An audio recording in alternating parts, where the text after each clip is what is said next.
I say here, upon arrival, I spoke with blank. I observed an intricately drawn chalk message on the sidewalk. The message was written in multiple different colors of chalk. The message said, Susie, please Mainers want WHPA. It should be noted I conducted a property check on the residence at approximately 2,000 hours. I didn't see the chalk or anybody in the area around the residence. When looking at the chalk, I noticed what appeared to be at least blank. Not sure why that's blanked out.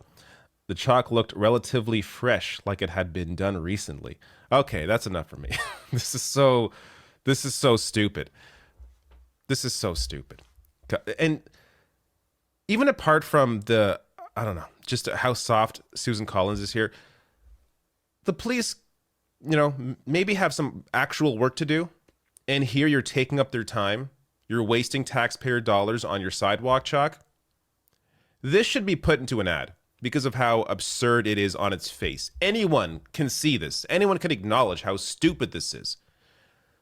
Amazing that someone in power, while taking your rights away, thinks this is something worth calling the cops over. Insane. And now, response from Collins here. Quote, we are grateful to the Bangor police officers and the city public works employee who responded to the defacement of public property in front of our home, Collins said. Collins in February voted against advancing the Women's Health Protection Act to the Senate floor for debate, and it failed to advance. So she is not supporting the Women's Health Protection Act, and but is really worried about the defacement of public property. Defacement. Chalk. Washes away in the rain. The defacement of public property. All right.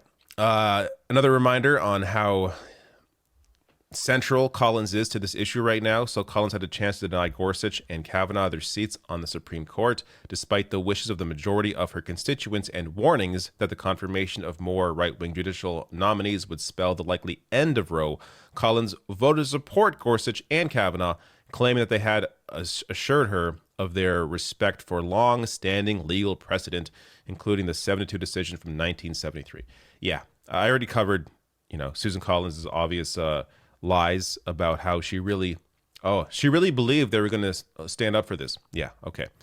Now, just on that point briefly, decades of time from Republicans, the Federalist Society, tons and tons of money have been put into flipping this decision. That's why they have a majority of their picks on the court. The Federalist Society is what I'm talking about. That's why they have a majority of their picks on the court. That was the whole point.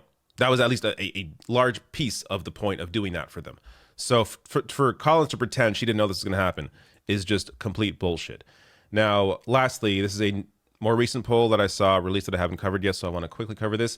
Roe v. Wade continues to hold majority support. So from Data for Progress, by a plus 28-point margin, voters believe that the Supreme Court should uphold Roe v. Wade. This includes Democrats by a 67-point margin and independents by a 35-point margin. Showing you, of course, support for abortion rights has been decades long. I mean, this has not changed. The majority has been with abortion rights forever. But the GOP flipping this, ripping the rights away from millions of people while Susan Collins calls the cops on sidewalk chalk.